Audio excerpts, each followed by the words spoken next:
Mi cordial saludo para los que están acá, obviamente, y para los que van a ver esto que está siendo grabado, se pasará en breve por las redes.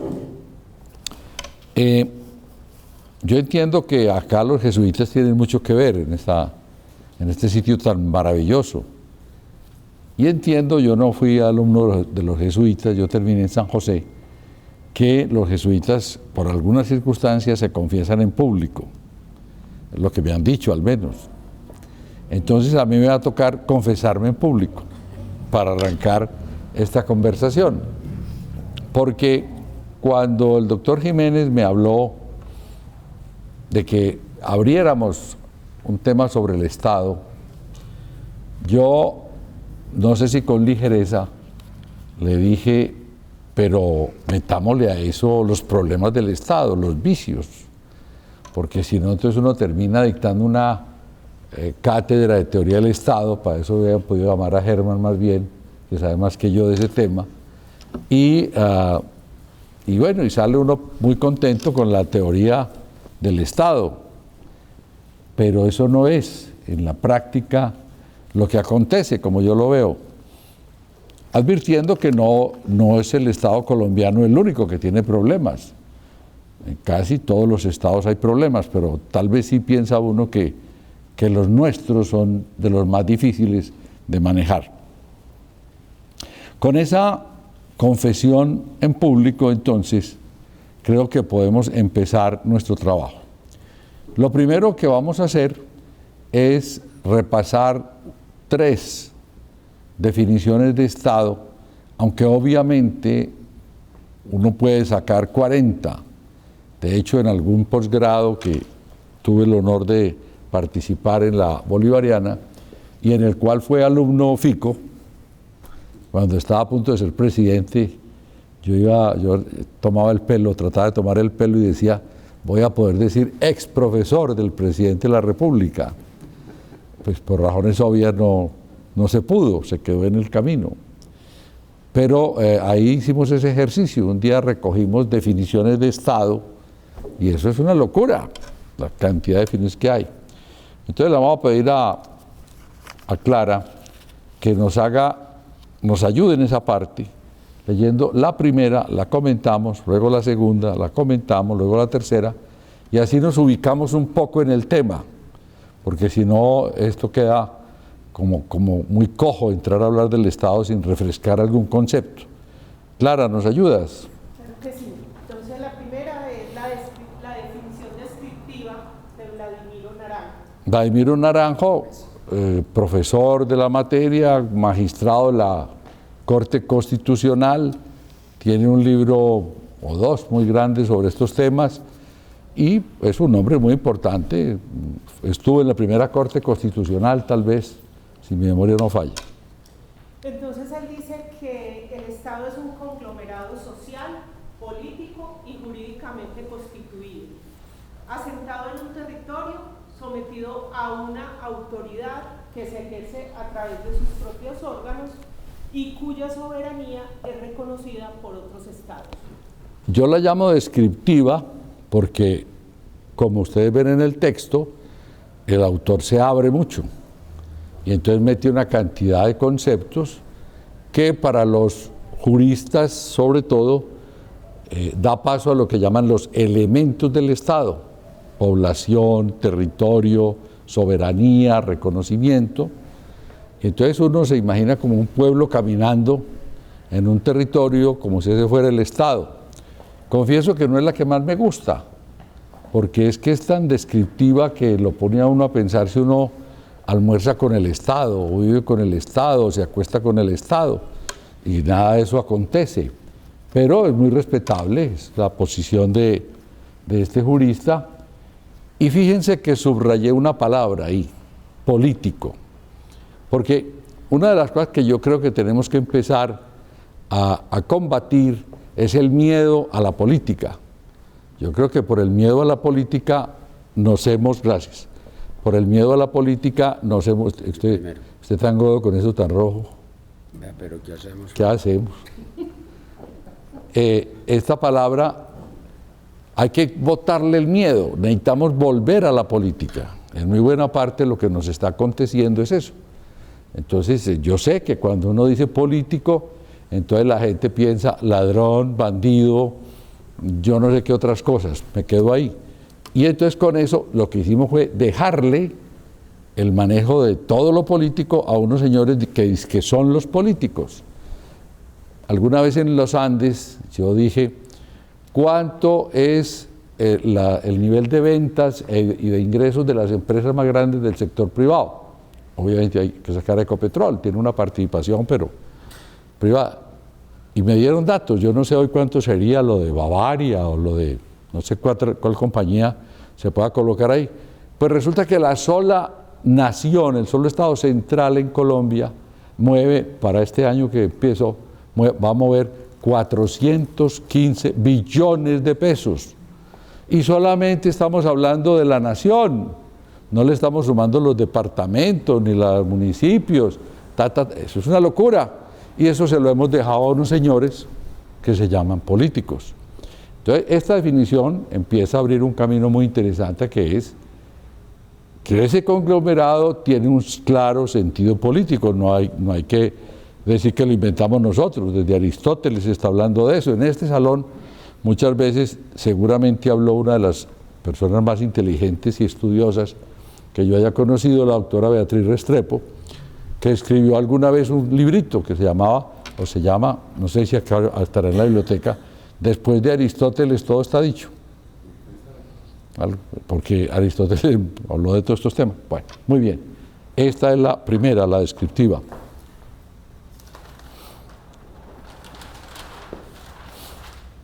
La segunda definición es la sintética, en la línea de Maquiavelo y stato, lo que está.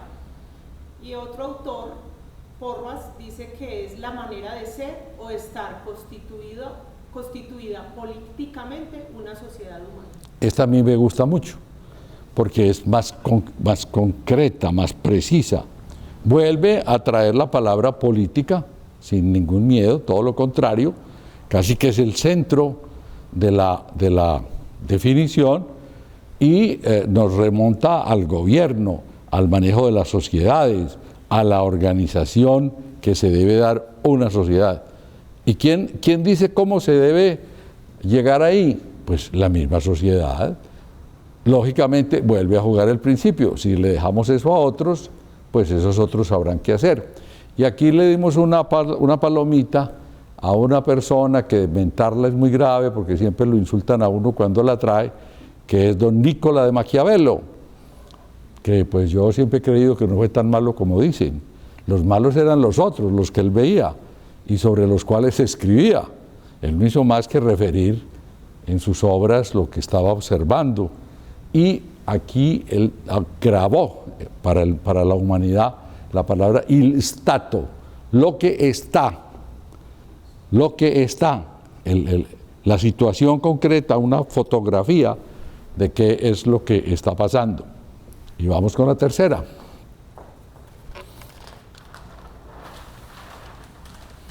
La definición crítica o de pronto neoliberal. Esa es cosecha de nosotros, pues. De Frédéric Battiast, que dice que el Estado es la gran ficción en donde todo el mundo trata de vivir a expensas del resto. Realmente no es una definición, yo lo acepto, pues, pero le puede pegar con las otras. Yo confieso, Germán, que yo no conocía a Bastiat hasta ya viejito, y me ha dolido mucho, porque cómo hubiera gozado en los días en que éramos profesores en la UPB para hablar del tema, porque es que esto es demoledor, y lo pone a uno a pensar en muchas cosas.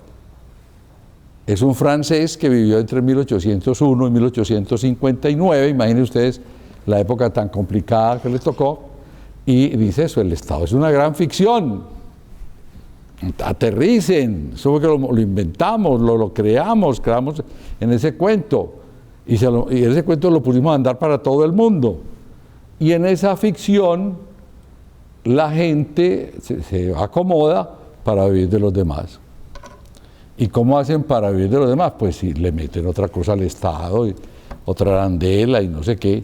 Y cuando uno observa en qué se gasta la plata del Estado, si es que es capaz de saber, porque volviendo al caso nuestro, de los 415 billones de la nación, 200 es un all rover de la deuda y otros 215, vaya pues encuéntrenlos.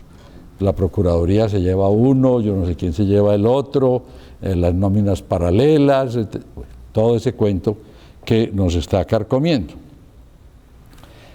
Definido o por lo menos descrito, porque yo les digo que este trabajo apenas lo estamos como empezando de esta manera, vamos a ver hasta dónde nos da el Creador tiempo en esta segunda oportunidad que a mí me dio después de las gravísimas enfermedades que tuve, y hay que hacer un esfuerzo para aprovechar el tiempo en eso. Pues vamos a ver qué dice nuestro Estado. Nuestro Estado. ¿Y dónde encontramos qué dice nuestro Estado? Pues en la Constitución. Y aquí aprovecho para decir otra cosa. Por Dios, yo no sé cuáles serán las profesiones de ustedes. Solo le pregunté ahora al doctor San Pedro por curiosidad. Pero quitémonos de la cabeza ese cuento de que las cosas jurídicas, y la Constitución es la primera, son de abogados. Con el mismo razonamiento de ahora, de que dicen la política es de los políticos, a mí eso no, qué pereza, esa porquería, yo no me voy a meter en eso. El otro cuento es que la gente muchas veces dice, todo lo que huela a norma, eso es de los abogados. Y entonces se ha abierto otra tronera supremamente grave, porque por ese camino nadie, pues o mucha gente no quiere estudiar los textos. Y en la Constitución, que es donde vamos a trabajar básicamente, vamos a encontrar cómo es el punto donde la política, la alta política y el derecho se encuentran. Porque usted no puede hacer una Constitución sin alta política. De hecho, la nuestra tiene eso. Y es un texto que salió de un acuerdo entre el M-19, el Partido Liberal y el Partido Conservador. Y eso era muy difícil. ¿Cómo hace uno para armar un acuerdo entre el Partido Conservador, sobre todo la línea del doctor Gómez Hurtado, el Partido Liberal y el M-19? Eso fue lo que salió. Y por eso hay personas como el doctor Jesús Vallejo, nuestro admirado maestro, que no la pueden ver. Dicen que eso es el desastre caminando, que es lo peor que le ha pasado al país. Otros la defienden, pero ese no es el tema que vamos a tratar hoy, sino que vamos a hacer esa introducción para poder leer qué es nuestro Estado. Y entonces abrimos el artículo primero de nuestra Constitución y leemos textualmente, no hay que ser misterioso con eso. Colombia es un Estado social de derecho, bellísimo, ¿no? Estado social de derecho, organizado en forma de república unitaria, y empezamos a tener problemas. Descentralizada, mentiras, aquí nada está descentralizado. Este es un país recentralizado. Hace 15 días el señor Petro, presidente de la República, se llevó una de las poquitas cosas descentralizadas que había, que fue las facultades sobre minería, que tenía delegada el departamento de Antioquia. ¿Legalmente lo podía hacer? Sí, señor, lo podía hacer. ¿Es bueno? Yo creo que no.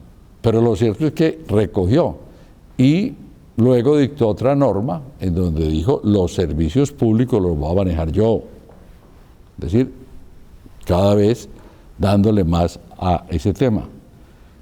Eso entonces no nos vengan a decir que eso se está dando. Con autonomía de sus entidades territoriales. Peor. Porque lo que se ha dado a los departamentos son migajas. Entonces puede que en esas migajas tengan autonomía, pero no les han dado plata. Ahora nos vamos a meter más adelante en el tema del dinero. No les voy a anunciar desde ahora para no dañarles la noche, pero van a ver usted qué nos está pasando en materia económica. Entonces, es como cuando el papá a veces dice, usted verá si se va mi hijo, váyase, váyase. ¿Y de qué va a vivir? Ah, no, yo no sé, el problema es suyo, pero váyase. Entonces a los departamentos los mandaron y a los municipios, aún al orgulloso y poderoso municipio de Medellín, a una batalla sin pesos. Democrática, dejemos ese ahí, para ver si nos encontramos o no. Participativa, o sea, que el pueblo es el que va a cogobernar o a gobernar, a obtener grandes poderes. Y pues vamos a encontrar ahora, creo yo, que eso no es verdad tampoco. Ya entraremos en el detalle. Pluralista, eso sí, aquí hay de todo. Sí, eso no lo podemos negar, no sé, no me atrevería a decir que no. Fundada en el respeto de la dignidad humana, ustedes irán pensando si es así o no, en el trabajo y la solidaridad de las personas que la integran y en la prevalencia del interés general. Obviamente, si uno coge esta definición y la trata de abrir, pues no solo no es el tiempo que amablemente me han otorgado, máximo 1 hora, sino que para esto necesita meses y años tal vez. Me acuerdo un poco de nuestro querido amigo, el doctor Carlos Jaramillo, profesor ya fallecido de la Universidad Pontificia Bolivariana en Derecho Penal, que cuando la universidad me entregó estas cátedras, o una parte de ellas en un tiempo, un día me dijo, te invito a un café. Y nos fuimos a lo que en la Bolivariana llaman Cunín, que es una calle que hay muy agradable. Y nos sentamos y me dijo, yo solo quiero hacerte una pregunta, Héctor. A mí me dicen que hable del Estado y se me acaba el tiempo, o se me acaban en 2 minutos, yo ya no sé qué decir. Y vos hablas 1 año de ese cuento, ¿cómo es posible esa vaina? Y dije, pues, Carlos, será que hoy más carretudo, no sé. Pero cuando uno coge artículo como este, empieza a darse cuenta de que es que eso es muy, muy profundo. Como es tanto y tan extenso, pues no podemos sino tomar unos temas, que fue lo que le propuse a Clara, después de que el doctor Jiménez me dijo que viniera por acá, para trabajar. Entonces no vamos a tomar todo este cuento, porque pues ya dijimos, esto es de meses, sería de meses, pero vamos a tomar algunos de los aspectos, y entonces escogimos 3 aspectos. Uno de esos aspectos es el tema del poder. Definitivamente, cómo es que el poder está repartido en Colombia y qué visos da. Otro, que es donde dan ganas de llorar, que es el tema de la distribución territorial. Yo le tengo que pedir excusas aquí a algunos que me han oído esa historia ya por unas 6 veces, pero hoy trataré de ser más corto, porque a mí me tiene, lo admito, obsesionado lo que está pasando en Colombia. Un Estado central, rico, poderoso, opulento, despilfarrador, que cuando cambia el régimen presidencial, pues pasa cualquier cosa, porque él es el que va a manejar todo, ya lo vamos a ver, frente a una cantidad de departamentos y municipios, muchos de ellos en posición tristísima. Estuve en Santa Fe de Antioquia no hace mucho, Santa Fe de Antioquia, nuestra ciudad madre, y le pregunté a los concejales, que amablemente me recibieron, ¿cuál es el presupuesto de Santa Fe de Antioquia? Y entonces me dijeron 42.000 millones al año. Dividan eso por 12, y entonces eso les da una suma ridícula para poder atender las necesidades de Santa Fe de Antioquia. Entonces, el primer tema es ese Estado que más o menos vamos ya delineando, cómo se organiza desde el punto de vista del poder. Porque aquí también viene otro asunto, que no nos metamos mentiras. El que entra a la política y no sabe qué es eso del poder ni cómo se maneja, está muerto. No hay que ponerle misterio. El poder es definitivo. El poder es lo que nos va a llevar y a traer, que va a tener la fuerza. Entonces hay que examinarlo. Claro está, cuando a mí me nombraron profesor de teoría constitucional en la Bolivariana, la primera semana llegué, todavía trabajamos más con tableros que con computadores, y puse la palabra poder grandísimo en el tablero. Y les dije, mientras no entendamos este tema, no nos movemos. Porque el estudiante de ciencia política o afines en la Facultad de Derecho, que no maneje el concepto poder y entiende el poder, ¿para qué sigue adelante? Va a recitar. Y aquí no estamos recitando, las clases de recitación se quedaron en literatura, pero aquí estamos examinando el cuento. Y efectivamente fue muy interesante, todavía lo recuerdan algunos de esos alumnos, hoy personas muy importantes.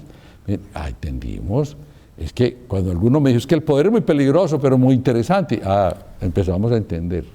Entonces, ¿quién tiene el poder dentro de nuestra Constitución? En primer lugar, hay que decir que nuestro Estado es un Estado presidencialista. ¿Y eso qué quiere decir? Quiere decir que el presidente de la República es jefe del Estado y jefe del gobierno y jefe de la administración. Ya, esto no es Inglaterra, donde el rey es el jefe del Estado y el primer ministro electo por el Parlamento es el jefe del gobierno. Y ahí se van entendiendo.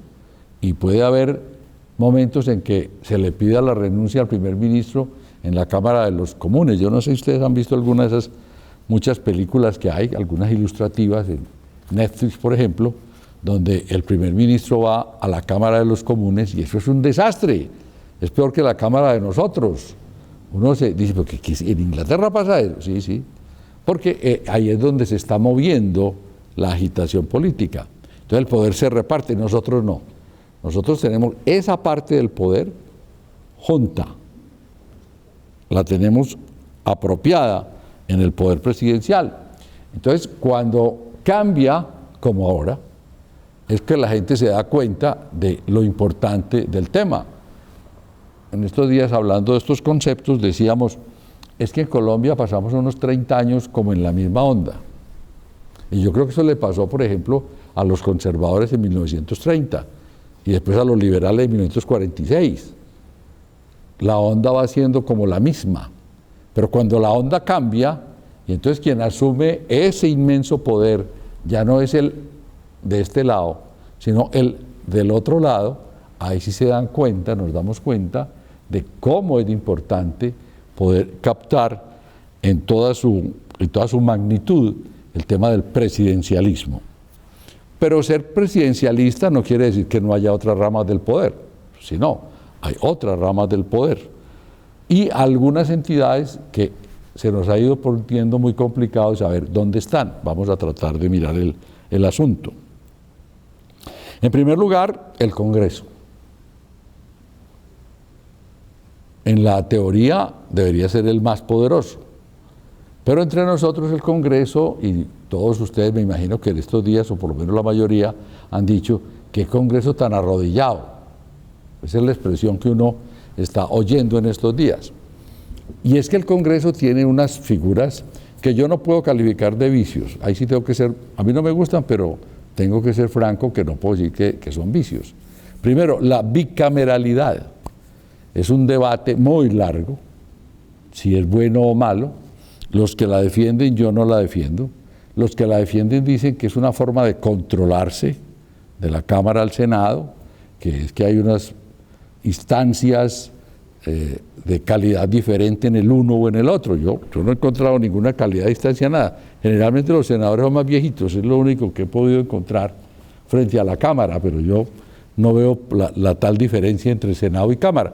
Pero repito, en eso hay que ser respetuosos y algunos lo defienden. Pero nosotros además le agregamos al Senado que dice que es una corporación nacional. Los senadores no se eligen por circunscripción departamental como los representantes, sino nacionales. Y algunos dicen que eso es muy bueno.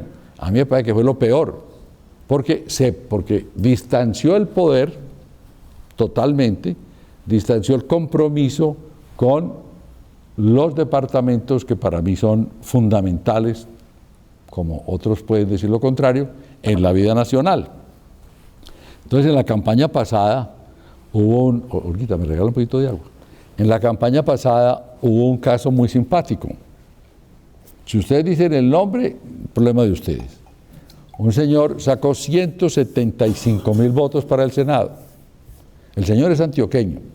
No podemos decir senador antioqueño porque eso no hay. Son senadores nacionales, según el cuento. ¿Y saben cuánto sacó en Antioquia? 20.000.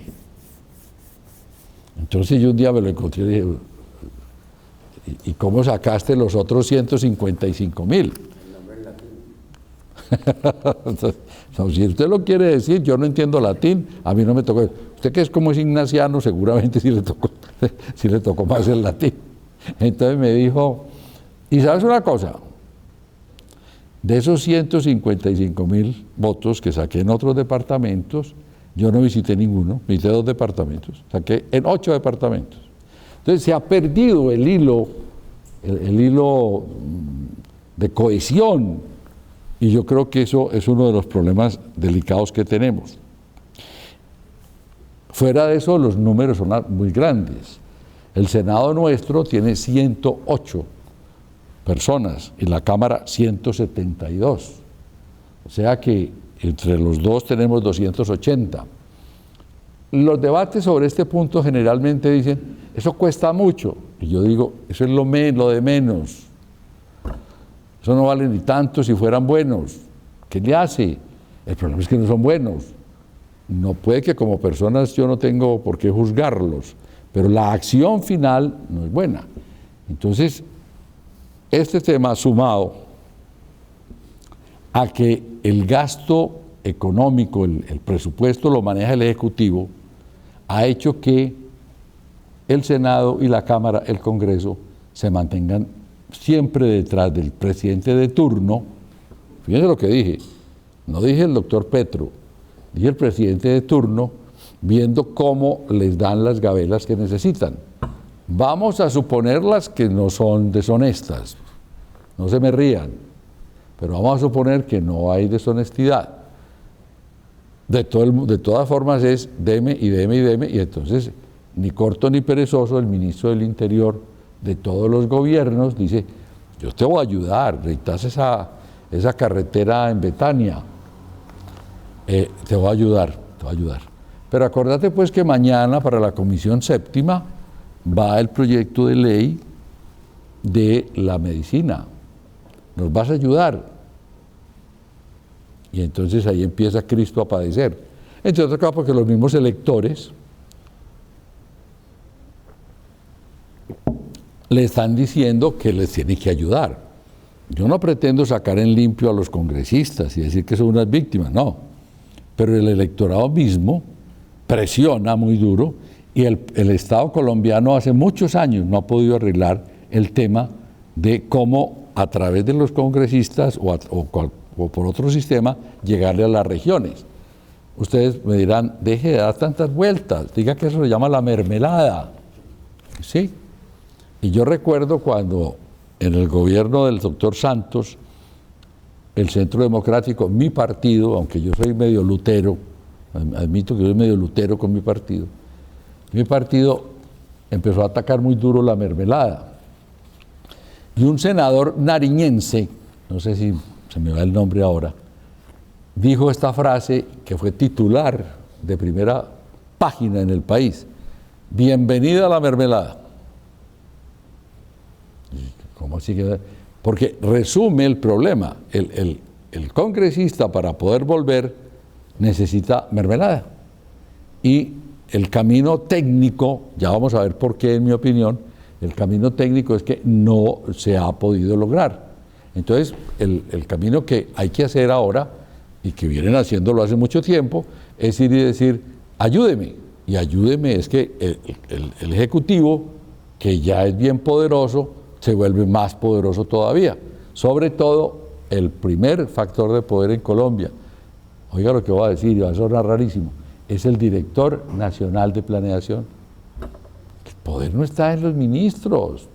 Hay podercito, pero el que maneja la planeación ya lo vamos a ver, y el que en último caso empieza a decir, eso no entra al plan, no, eso no es del plan, no, o eso sí es del plan, es el director de planeación. o la directora de planeación. Por eso uno a veces dice, oiga, ¿y por qué es que pelean tanto eso? Pues porque ahí está una decisión fundamental de lo que se está haciendo. La rama judicial, entre nosotros, es muy difícil de analizar. Nosotros tenemos 5 cortes. 5 cortes. Los Estados Unidos tienen una, pero nosotros tenemos 5. Y esas 5 cortes, Germán, doctor Jaramillo, doctor Jiménez, ¿cuántos magistrados que son? Como 70, cuando la Corte de los Estados Unidos tiene 9. Entonces nosotros tenemos una Corte Constitucional, que de paso vamos diciendo es el otro poder de este país, una Corte Constitucional, una Corte Suprema de Justicia, un Consejo de Estado, un Consejo de la Judicatura, y a unos señores que tenían que vigilar el tema electoral también les dio por volverlos magistrados. Entonces tenemos un Consejo Nacional Electoral, y vaya, dígale al Consejo Nacional Electoral que no es corte, para que vea, para que los vea rabiar, y fallan, además que fallan, y como la constitucionalidad, la defensa de la Constitución está regada en todo el sistema de falladores, muchas veces uno los ve también declarando que la tutela tal es así o asá. Este es uno de los temas más enredados que tiene el Estado colombiano y que hace que el poder en Colombia sea muy difícil de analizar, y sobre todo la seguridad jurídica. Yo no ejerzo ya la profesión hace unos años, pero muchas veces me decían algunos consultores o personas que querían invertir en Colombia, hombre, ¿qué es en Colombia esto? ¿Cómo se maneja? Y yo, con mucho respeto y casi que guardando la tarjeta de abogado, decía, no, en Colombia no hay seguridad para decir nada. Depende del tribunal, depende de la Corte, depende cómo la Corte Constitucional, y advierto que yo la defiendo, depende de cómo la Corte Constitucional entiende que tiene que modular un asunto. Sin embargo, ahí vamos y estamos pues trabajando. Y hay unos organismos que ubicarlos en las 3 ramas del poder es bien difícil. La Procuraduría o el Ministerio Público, que está compuesto por la Procuraduría y las personerías. Yo no sé si las personerías sirven para algo fuera de presentar tutelas, pero ahí están y cuestan una tonelada de plata si usted las suma. La Contraloría, el sistema de Contralorías, porque además está la nacional, las departamentales y las municipales. Eso es un engranaje, un enramado muy grande.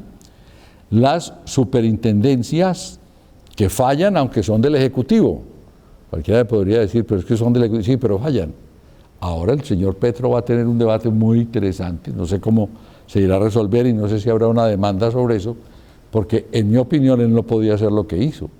La Constitución habla de las superintendencias y él se la brincó, lo dejó sin funciones, pero vamos a ver cómo se resuelve el tema. Y todo esto con un aspecto de fondo que es la tutela.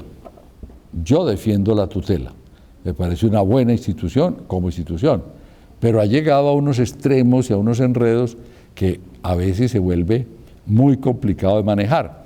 Entre otras cosas, creo que mucha culpa la tienen los mismos jueces y los funcionarios, que tratan de ignorar la Constitución, y eso tampoco puede ser así, pero o se llega a extremos o hay aspectos al resolver las tutelas que a algunos les da urticaria, a mí no, y es cuando la Corte Constitucional modula la sentencia. ¿Qué quiere decir eso?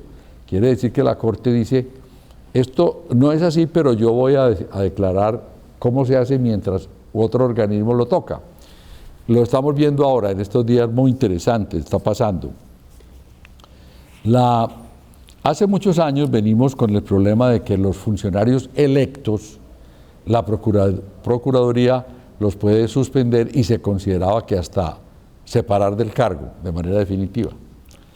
Eso nos ha traído muchos problemas porque desde el engranaje mundial se dice no, cuando es electo popularmente no es lo mismo que un nombrado. Entonces debe manejarse eso de manera diferente. Eso llegó a la Corte esta semana pasada y la Corte dijo, la Procuraduría sí puede suspender, pero ese acto va a tener que ser revisado, creo que es por el Consejo de Estado. Es cierto, fue así. Entonces para muchos eso es un esperpento, pero ¿cómo así? ¿Qué es lo que ha pasado? La Corte misma le dice al Congreso, es que usted no ha resuelto el tema, es que usted no ha legislado. Entonces todo el mundo le echa la culpa a la Corte, pero en el fondo es ese Congreso que no se mueve, que está solo dedicado a ver a dónde le dan auxilios, que no funciona. Si uno mira este cuento, entonces la primera pregunta que se hace, yo sé que aquí no la vamos a resolver, ni ese es el tema, ni aquí vinimos a un curso por grado, es ¿dónde está realmente el poder en Colombia? Y todavía no hemos hablado en profundidad de planeación. Nuestra asistente número 1 les va a entregar un papelito con el cual yo no pretendo molestarle en la noche, sino que lo miremos rápidamente y ustedes se lo lleven y lo piensen. Lo hemos llamado faceta del poder en Colombia, algo por el estilo. Es un trabajo que, afortunadamente yo estoy pensionado, entonces puedo dedicarle el tiempo a estas cosas. Ahora hablaba con el doctor Saldarriaga sobre eso, de que uno en esta etapa de piloto huele por el periódico, huele por la leche, huele a pagar los servicios, de pronto puede sacar un ratico y hacer otras cosas como esta. Entonces me di a la tarea de coger la Constitución y empezar a encontrarle, deme uno a mí, Clarita, que se me quedó, acá no, yo tengo aquí, de coger uno por uno cómo se eligen y qué importancia tiene los altos poderes del Estado. Entonces ahí tiene usted el presidente, que ya vamos viendo lo que es muy poderoso, ¿cierto? Entonces nombra ministros, jefes de departamentos administrativos, presidentes de compañías estatales, gerentes y agentes diplomáticos. Un congresista absolutamente deseoso de que le den cuotas, ¿qué hace? Pues vamos a hablar con el señor. Vamos a, pues claro, ayudémonos. Claro, allá va. ¿Por qué? Porque es que el poder es impresionante. Y eso pues que solo leí este asunto. En un gobierno que yo participé, un día el presidente de la República dijo, hombre, no nos conocemos definitivamente. Vamos a invitar a almorzar a las cabezas de todos los organismos. Yo era cabeza de algún organismo, y entonces lo primero que hubo que hacer fue que el salón en donde nos íbamos a reunir en un almuerzo no fue suficiente. Hubo que abrir otro salón, y eso era inmenso. Y uno decía, ¿y aquel qué es lo que hace? Ese maneja la energía nuclear. ¿Y aquel otro qué es lo que hace? Está dedicado a la tercera edad. La locura. La frondosidad del Estado se maneja en muy buena parte desde el punto de vista del presidente, que además terna en unión de la Corte Suprema de Justicia y del Consejo de Estado para que el Senado elija al Procurador General de la Nación. Entonces el procurador que nos lo pintan tan independiente, con unas misiones tan importantes, desde su origen ya está debiendo favores. De alguna parte salió. Yo no sé si ustedes se acuerdan, hace unos 20 años, que hubo un procurador de Valledupar. Y el tipo necesitaba que lo reeligieran. Entonces dijo, eso es muy sencillo. En la Procuraduría tenemos 180 cargos, no sé cuántos eran, de primer orden. Los que van a votar por mí, los que van a votar son los congresistas, entonces les voy a dar de a 2 a cada uno. Y lo hizo. Y no lo hizo oculto, abiertamente. Es este juego que nos está, en mi opinión, enredando mucho, que el ciudadano no lo ve. A veces le dicen a un hombre, pero ¿cómo es posible que el alcalde de Auriaquí, aquí estoy seguro que nadie está vinculado a Auriaquí, entonces puedo decirlo muy bien, que el alcalde de Auriaquí tiene 70 denuncias en la Procuraduría y ninguna avanza? Les ha pasado, me imagino. Y entonces la respuesta es filada. debe haber un senador que tiene mucho que ver con Abriaquí y no está de acuerdo con el alcalde. Entonces dirán, pues este sí que está diciendo cosas, eso no puede ser. Pues sí, sí puede ser, porque este es el esquema, esta situación nos lleva allá. Participar en la elaboración de sendas ternas que en unión de la Corte Suprema de Justicia y el Consejo de Estado se remitirán al Senado para la elección de la Corte Constitucional. La Corte nuestra también tiene, la Constitucional, tiene en su origen un profundo sentido, lo llamamos político. Si quieren, pues llamémoslo político. El elaborar ternas para que el Congreso elija 3 magistrados de la Comisión Nacional de Disciplina Judicial. Yo no puedo entender esto, ¿qué tiene que ver el presidente en la disciplina judicial? Bueno, pues tiene 3 ahí.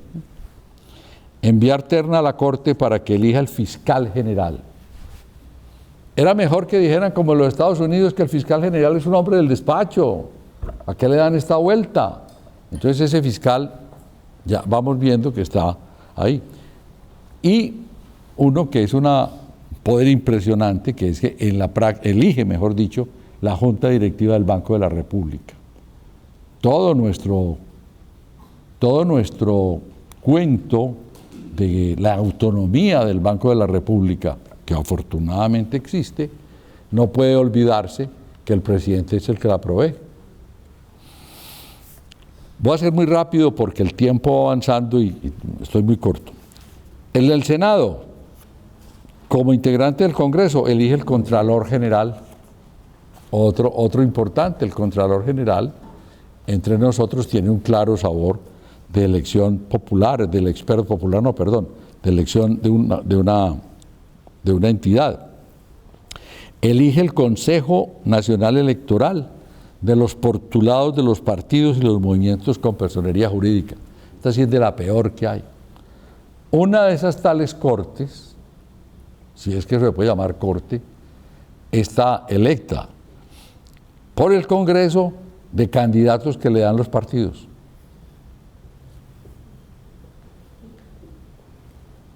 Y esos son los que resuelven muchos temas. Por ejemplo, en la revocatoria del mandato en Medellín tuvieron mucho que ver. Entonces, por eso algunos, no sé qué dirá Julio González, su amigo, mi amigo, muchos decían, pero ¿cómo es esto que esto no camina? Y entonces a uno le decían sotoboche, es que el doctor fulano es el patrón de fulano porque lo eligió el partido X. Y ese tipo se atraviesa, y se atravesó, y se atravesó, y se atravesó. Como solo Senado elige el Procurador General de la Nación, ya lo vimos, eterna que le pasan esos otros, y los magistrados de la Corte. La Cámara de Representantes, como integrante del Congreso, elige Contralor y magistrados. Y solo la Cámara elige al Defensor del Pueblo, generalmente por ahí perdido, en la maraña. Yo no sé para qué sirve eso. Sé que cuesta mucho, pero yo no sé para qué sirve ese tema. La Corte Suprema de Justicia elabora terna en unión del presidente y el Consejo de Estado para la elección de magistrados de la Corte Constitucional. La Corte Suprema, pues muy importante, ¿no? Pero entonces metida con el Ejecutivo para crear la Corte Constitucional, eso a mí no me parece que no tiene un sabor adecuado. Ya vimos lo del Procurador. Elige 2 magistrados del Consejo Superior de la Judicatura. Nosotros hace muchos años estamos buscando un esquema para manejar el tema de la rama judicial y el de la judicatura. Hay una gran discusión sobre si esto debe ser todo de abogados o no. En el Perú, por ejemplo, hay una elección en donde una parte de los que son abogados la eligen las facultades de derecho del país y los abogados. No me acuerdo bien cómo es el tema. Y otra parte de ese consejo, que ahora se llama de otra forma, lo eligen los ciudadanos, los gremios y todo. Pero aquí de pronto, pero ¿cómo que los jueces? No, es que la gente tiene derecho, en mi opinión, por eso esto es un tema de discusión, a también saber cómo se manejan las ramas judiciales. Es una rama del poder más. No está diciéndole nada al juez en concreto por su sentencia, sino que está aireando, más claro en el campo de las facultades de derecho, creo yo. El Consejo de Estado elabora ternas, elige 3 magistrados del Consejo Superior de la Judicatura. Yo sé que estoy hablando muy rápido, pero como les digo, el tiempo no me da. Y su presidente, en unión de los presidentes de la Corte de Justicia y de la Corte Constitucional, elige el registrador del Estado Civil. Fíjense la paradoja. El registrador del Estado Civil está íntimamente ligado con el Consejo Nacional Electoral, consejo que yo creo que no debería existir. Los juicios electorales se deberían ventilar ante el Consejo de Estado y punto. Pero bueno, lo que tenemos es eso. Pero al registrador lo eliges una reunión de los presidentes de la Corte Suprema de Justicia y de la Corte Constitucional. Creo que el Consejo de Estado también está aquí. De pronto puede haber un error mío, me excusan porque parece que me fue. Entonces es un esquema en donde todos tenemos que entrar a participar en vez de separar para podernos vigilar. Y eso entonces crea un compadrazgo que a veces el ciudadano, o siempre el ciudadano, termina por no entender. Porque esto lo que es pongámonos de acuerdo. Ahora el doctor Jiménez aquí, sotoboche, me dijo, hagámonos pasito, hagámonos el favor. Y eso es lo que pasa en Colombia. Nos hacemos pasito y manejamos este enredo. El Consejo Superior de la Judicatura envía ternas al Congreso para elegir 4 magistrados de la Comisión Nacional de Disciplina Judicial. Entonces es una comisión muy rara, con 4 del Consejo de la Judicatura, que hasta uno puede entender que sí, y 3 del Presidente de la República. A mí me parece que todo eso está muy enredado, muy complicado, hay que seguir trabajando en ese punto. Ese es pues el esquema, para que ustedes se lo lleven, lo piensen, lo desbaraten, del poder en Colombia. Pero además el poder en Colombia no ha tocado algo muy importante que lo tienen otros estados, que es la división territorial. Y esa es nuestra cantaleta en un movimiento que llamamos Colombia Autonómica, y que ahora unos grandes amigos, entre los cuales está el doctor Ignacio, en oposición, en un movimiento que se llama oposición, otros lo llaman pueblos libres, comienza a hablar. ¿Por qué? Porque otra forma de ver la distribución del poder, además de las ramas, es la división territorial. O sea, que las entidades territoriales tengan tanto poder, por lo menos, como la entidad, la centralidad. Dicho en palabras más fáciles de entender, que los departamentos, los municipios y los territorios indígenas, ya voy a explicar por qué los territorios indígenas, tengan el mismo poder que la nación. A nosotros nos metieron en la cabeza, desde hace mucho tiempo, que en 1886, cuando declararon terminada la Constitución de Río Negro, iba a haber una centralización política y una descentralización administrativa. Pues nos quedamos con la primera y la segunda nunca apareció. Entonces, desde el punto de vista de competencias y desde el punto de vista del dinero, del recurso, aquí la que tiene el juego, o quien tiene el juego, es la centralidad.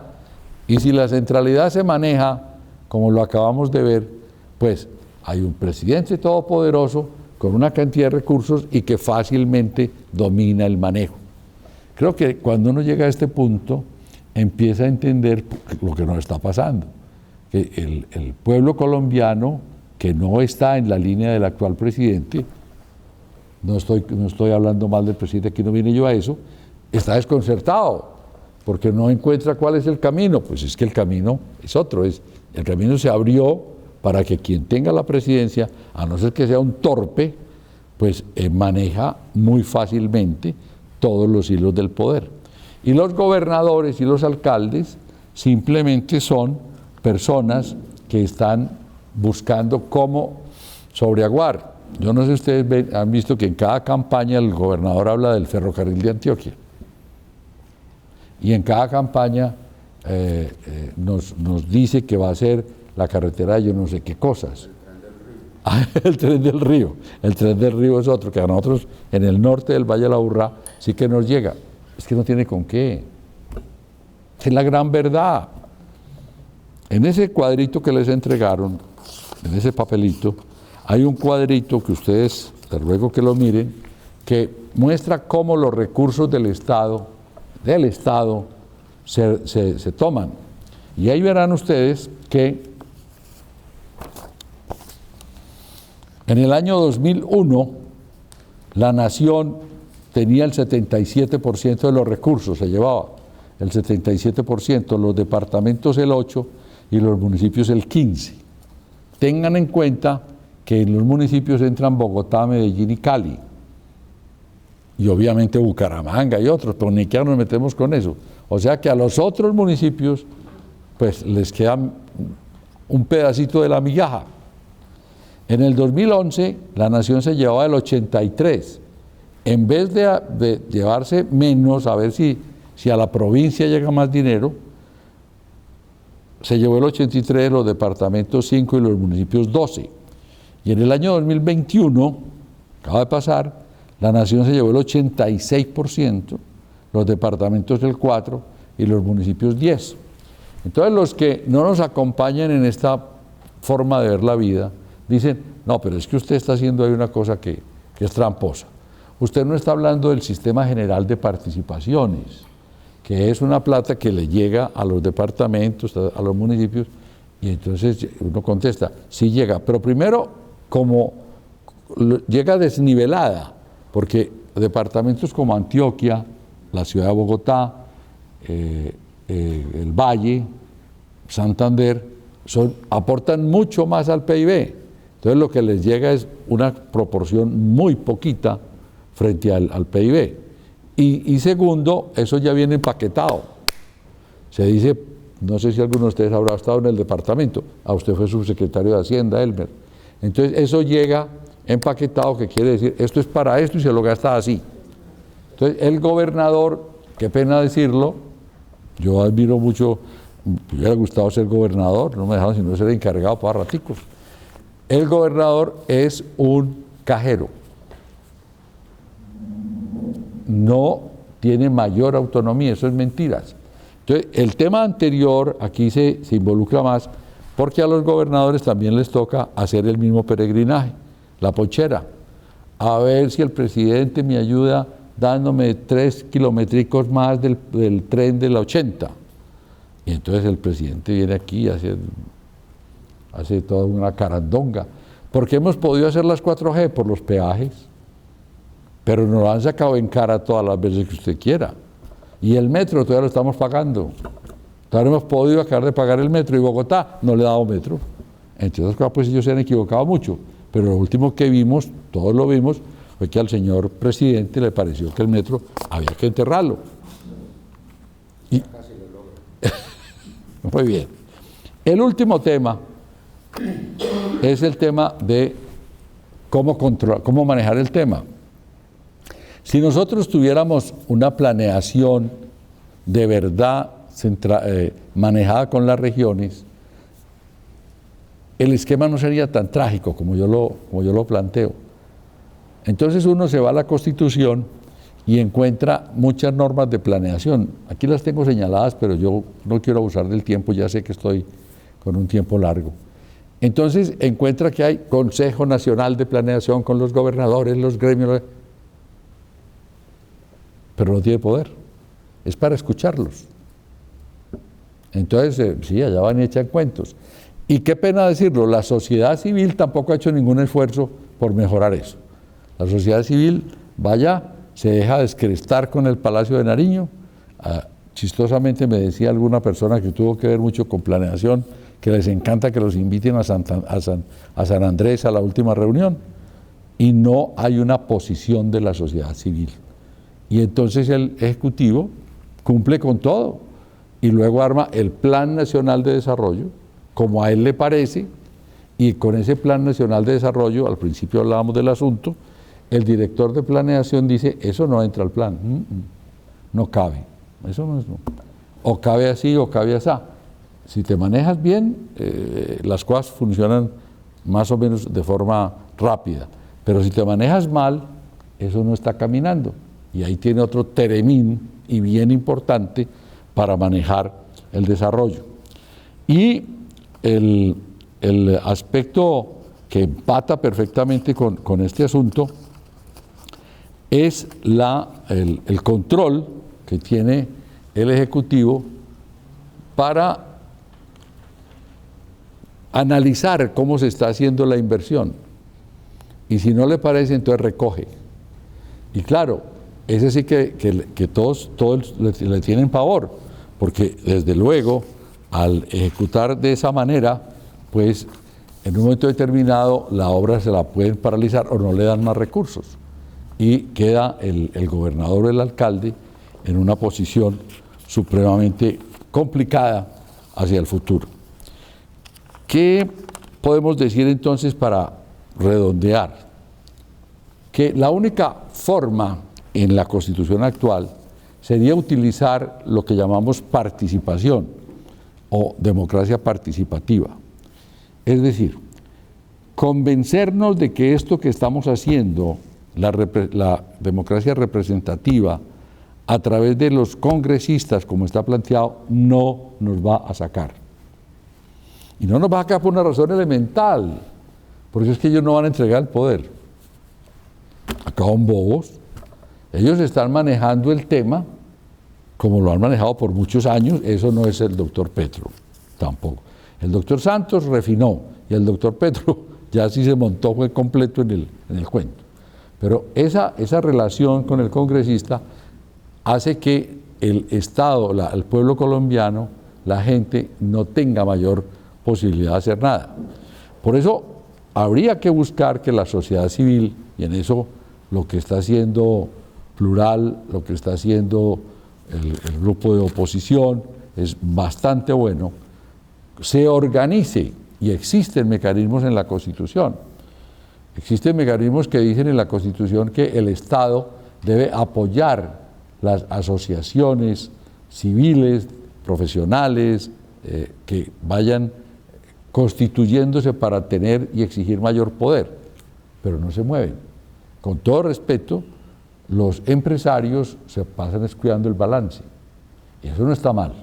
No está mal que los empleados que los empresarios cuiden el balance, pero deben dar el otro paso, porque si no, se están metiendo, o estamos todos metiéndonos en un callejón sin salida. En la Constitución, por ejemplo, también trae figuras como el referendo, que no me voy a detener por el tiempo, pero que están muy claramente definidas, pero nadie las busca. Y entre otras cosas, los términos en que están concebidos se deberían reformar, porque normalmente el referendo en la Constitución tiene dos problemas. El primero es que para convocarlo se pide un 5 o 10% de la participación personal, ciudadana. Si el censo, 5 o 10% del censo, si el censo está en 30 millones, pues ya poder convocarlo no es fácil. Ustedes han visto unas personas que, sobre todo en temas que tienen que ver con el aborto, con la violación, salen a buscar el referendo. Tienen que hacer un esfuerzo del carajo. En Suiza, en cambio, eso es pilado. Es mucho más fácil que los ciudadanos puedan estar. Y cuando lo logren, tienen que pasar por el Congreso. Para mí un contrasentido. Si le estamos dando poder al pueblo, ¿para qué lo mete precisamente en la figura que está siendo no de participativa, sino de segundo grado? Y tercero, para que sea aprobado, necesita la mitad de los votos siempre y cuando participe más de la cuarta parte del censo. Entonces acuérdense ustedes que esto no es historia, no es leyenda mía, que el doctor Álvaro Uribe, en todo su poder, en el momento del cenit de su carrera política, salió a buscar un referendo y lo perdió. Nos da mucha tristeza, yo estuve ahí. Sacamos una pregunta, que nos equivocamos y sacamos 14 posiblemente, fue un error. Que nos equivocamos y no sacaron los muertos y los muertos votaron, posiblemente. Pero el hecho fue que se perdió. ¿Por qué? Porque es que los términos están muy fuertes, eso se debería cambiar. ¿Quién puede hacer eso? La sociedad civil. Si la sociedad civil no se organiza, si la sociedad civil no decide dar esta batalla, yo no veo cuál es el camino, porque estamos ante una situación en donde el poder está controlado, está perfectamente manejado, con un criterio, un círculo perverso, digámoslo así, y no lo van a soltar, porque es que, entre otras cosas, yo digo que lo único, o que el gran interés del 90% de los congresistas es uno, que los reelijan. Entonces no van a soltar los mecanismos que les sirven para que sean reelectos. Yo no sé si después de que yo esté diciendo estas cosas, mis amigos congresistas me van a volver a saludar. No estoy seguro. Muchas gracias.